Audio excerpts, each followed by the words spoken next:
जी नमस्कार। प्रताप सिंह खाचरियावास के निवास पर इस वक्त ईडी की टीम मौजूद है। टिप्पणी आपकी।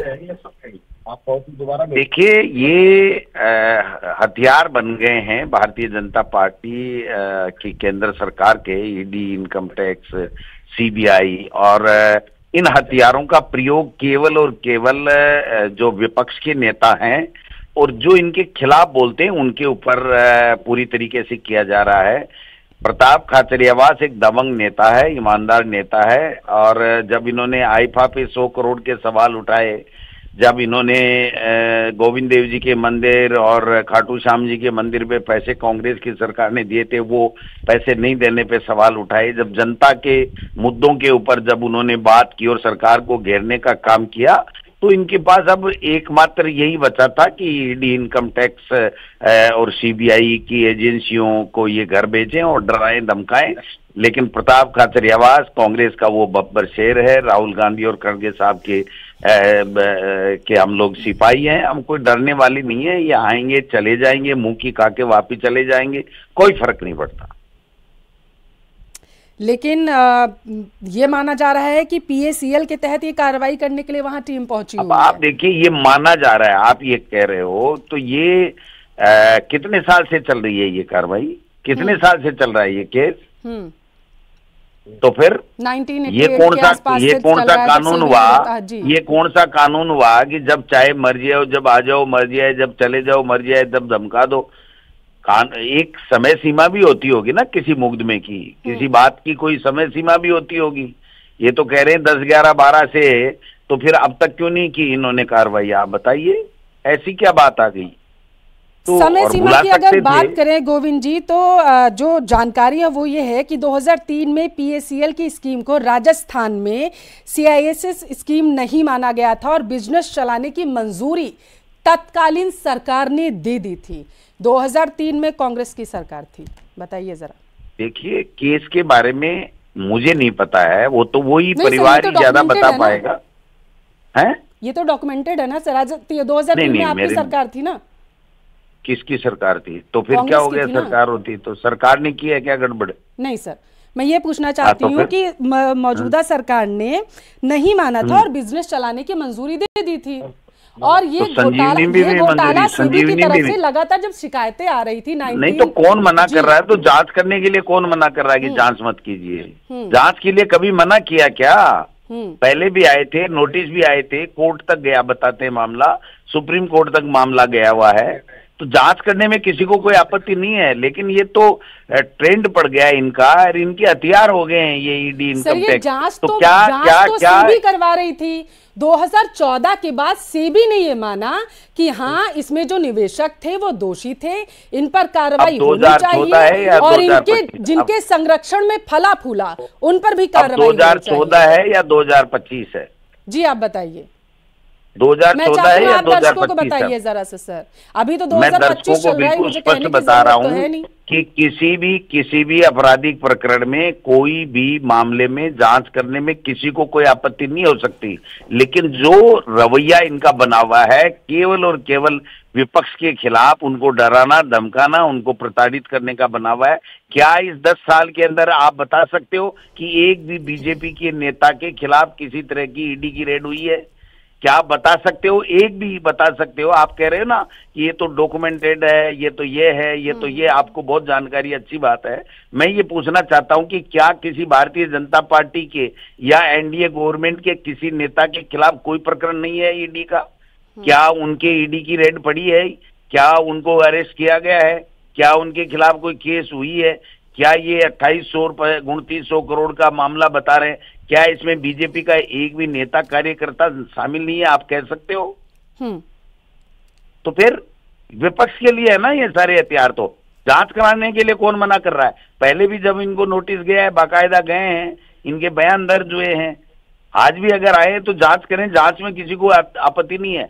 आपत्ति इस बात की है कि केवल और केवल विपक्ष के वो नेता जो बोलते हैं सरकारों के खिलाफ, दोनों सरकारों के खिलाफ, उनको डराने धमकाने के लिए ईडी, इनकम टैक्स का प्रयोग किया जाता है। निवास पर छापा मारा गया, ये कहा गया अभी प्रताप सिंह खाचरियावास की तरफ से, और उन्होंने कहा कि ये निवास जो है ये भैरव सिंह शेखावत का है, प्रताप सिंह खाचरियावास का नहीं। ये उन्होंने अपने बयान में कहा। भैरव सिंह शेखावत तो बीजेपी सरकार में मंत्री रह चुके थे, सत्ता में रहे थे, मुख्यमंत्री रहे थे, तो उनका कहना है कि ये छापा भैरव सिंह शेखावत के घर पर मारा गया है और किसी तरीके का कोई नोटिस भी पहले नहीं दिया गया। वो क्या बयान देते हैं वो तो उनका व्यक्तिगत बयान है। मैं ये कहता हूँ आज तो कांग्रेस के नेता है ना प्रताप खाचरियावास, तो क्या इस देश में केवल कांग्रेस या जो इंडिया गठबंधन के जो लोग हैं वही नेता हैं क्या जिनके खिलाफ केस है? क्या एनडीए गवर्नमेंट और बीजेपी के नेताओं के खिलाफ कोई मामला है ही नहीं क्या इस देश में? क्या ईडी ने एक के भी रेड की गया? आप तो मुझे 10 साल 11 साल का इतिहास बता दो मोदी जी का। नहीं, ये बात जो आप बोल रहे हैं, ये सवाल सर मेरा इसीलिए था क्योंकि आपने कहा कि सिर्फ विपक्ष पर जो सरकार है वो हमलावर रहती है, विपक्ष के घर ईडी पहुंचती है। 1996 में भैरव सिंह शेखावत जी सर मैं वहीं आ रही थी। भैरव सिंह शेखावत एक्चुअली बीजेपी की तरफ से मुख्यमंत्री रहे हैं। भैरव सिंह शेखावत जी तो आज इस दुनिया में है ही नहीं, और उनके होते हुए किसी की हिम्मत भी नहीं थी कि बीजेपी का कोई सरकार उनके घर रेड डाल देती या इस तरीके से करती। वो तो बीजेपी को बनाने वाले लोगों में से थे। तो मैं समझता हूं कि आप केवल और केवल, मुझे तो एक ही बात कहनी है आपको कि केसों की जांच हो, पहले भी हुई, आगे भी होगी, आज भी होगी, हमें कोई ऐतराज नहीं। ऐतराज इस बात का है कि क्या कांग्रेस के नेताओं के खिलाफ ही केस रहेंगे इनके पास? किसी बीजेपी के नेता के घर भी तो ये आ सकते थे। क्या ईडी का केस राजस्थान के किसी बीजेपी के नेता के खिलाफ नहीं है क्या? क्या उनके कोई सर्च हुई है क्या? आप बताओ ना, इस बात का जवाब तो जनता के सामने जाना चाहिए। जी बिल्कुल, इसी बात का जवाब मैं आपसे मांग रही थी। जैसा आपने कहा कि भैरव सिंह शेखावत जी इस दुनिया में नहीं है, तो निर्मल सिंह भंगू भी खैर इस दुनिया में नहीं रहे। PACL की नामक रियल एस्टेट कंपनी उन्होंने 1996 में बनाई थी। बहुत शुक्रिया। गोविंद सिंह डोटासरा हमारे साथ जुड़े हुए थे और बता रहे थे कि किस तरीके से विपक्ष को सिर्फ घेरने की कोशिश यहाँ पर की जाती है। सीधे अरबाज का रुख करेंगे। लगातार हमारे साथ प्रताप सिंह खाचरियावास के आवास के बाहर से बने हो। प्रताप सिंह खाचरियावास के घर के बाहर अरबाज में देख पा रही हूँ बड़ी संख्या में समर्थक जुटे हुए हैं। जी बिल्कुल, देखिए कि यहाँ पर न सिर्फ समर्थक जुटे हुए हैं बल्कि समर्थक अब बाहर धरने पर बैठ गए हैं और ईडी ने यहाँ पर राजस्थान पुलिस से संपर्क साधा है और राजस्थान पुलिस से के आसपास के थानों से पुलिस को यहाँ पर बुलाया गया है। पुलिस हालात के मद्देनजर काफ़ी तादाद में जो है जवानों को लेकर के यहाँ पहुँचे हैं पुलिसकर्मी, और जो आसपास के थाना अधिकारी हैं वो यहाँ पर पहुँचे हैं।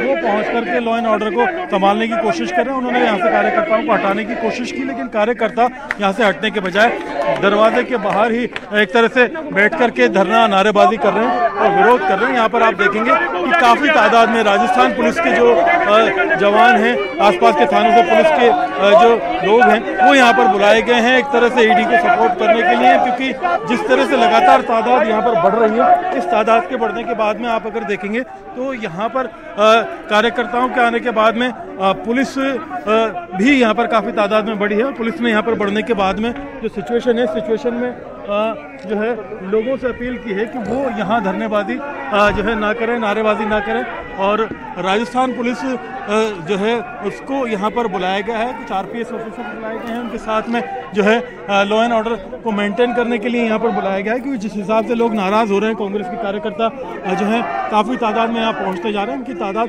बढ़ते जाने की वजह से और लोगों की नाराज़गी बढ़ते जाने की वजह से लगातार जो है यहाँ पर जो है पुलिस की तादाद अब बढ़ती जा रही है। और आप देखेंगे कि आसपास के थानों के जितने भी पुलिस अधिकारी हैं उन्हें यहाँ कॉल किया गया है और वो जवानों को लेकर के यहाँ पहुँचे ताकि जो सिचुएशन है उसको एक तरह से टैकल किया जाए, हैंडल किया जाए। यहाँ पर जो है पुलिस के अधिकारियों ने जो है से बातचीत भी की है, ईडी के अधिकारियों से, राजस्थान पुलिस के अधिकारियों ने, कि इन्हें कितना समय लगने वाला है और कितनी देर तक इनको यहाँ पर रहना है, उसके हिसाब से, क्योंकि और अगर ज़रूरत पड़ती है तो टीम यहाँ पर बुलाई जाएगी। फिलहाल आप अगर देखेंगे यहाँ पर कार्यकर्ताएं जो हैं, जिस तरह से महिलाओं कार्यकर्ता भी आ रही हैं, तो महिला पुलिस को भी यहाँ पर बुलाया गया है। तो आप देखेंगे कि लगातार यहाँ पर नारेबाजी का दौर जारी है। कुछ अधिकारी यहाँ पहुँचे, सर कुछ लॉ एंड ऑर्डर के लिए बुलाया गया है, क्या हालात है, क्या सिचुएशन है? जब राजस्थान पुलिस को भी सपोर्ट लिया गया?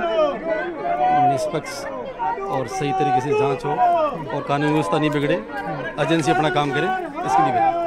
अभी लोगों से आपने क्या अपील की है कि भाई ये ना करें, काम करने दें, जो है काम करने देंगे, लोकल लोग हैं, स्थानीय लोग हैं, तो मोहल्ले के लोग आई जाते हैं। जी बिल्कुल, तो आप देख सकते हैं कि यहाँ पर जो पुलिस अधिकारी हैं उन्होंने बातचीत भी की है, लोगों से संवाद भी किया है, लेकिन कार्यकर्ता जो है वो लगातार नारेबाजी कर रहे हैं और यहाँ पर विरोध प्रदर्शन कर रहे हैं। क्यों नाराज हैं आप लोग? जब बीजेपी की जब हालात ऐसे आते हैं ना, जब वो ईडी को आगे करती है और शरीफों को तो फंसाया जाता है और बदमाशों को छोड़ा जाता है, बीजेपी का यही हाल है। बिल्कुल, तो आप देखेंगे यहाँ कार्यकर्ता काफी उग्र हो रहे हैं और लगातार नाराजगी जाहिर कर रहे हैं। पुलिस की तरफ से जो है उनसे अपील भी की गई है कि ये नाराज जो है ना हो और कार्रवाई पूरी हो जाने दो, उसके बाद में जो है सिचुएशन को देखा जाएगा। एक देखेंगे कि आप कि यहाँ पर गेट को भी अब जो है बंद जो है किया जा रहा है, ताकि लोगों के अंदर जो है बार बार कोई दृश्य देखने के बाद में उग्रता या नाराजगी यहाँ पर नहीं बढ़े। और जो सभी कार्यकर्ता हैं उनसे कई बार जो है अपील जो है यहाँ पर बाहर आकर के प्रताप सिंह खाचरियावास कर चुके हैं कि लोग नाराज ना हो, नारेबाजी ना करें, उग्र ना करें, कार्रवाई पूरी हो जाने दें। कार्रवाई पूरी होने के बाद में वो खुद संवाद करेंगे और पूरी जानकारी देंगे, क्योंकि यहाँ पर उन्हें जो नोटिस दिया गया है वो प्रीमिसेस सर्च का दिया गया है, वो एक बार पूरा सर्च करा दें, उसके बाद में जो है ये पूरा एक तरह से देखा जाए तो मामला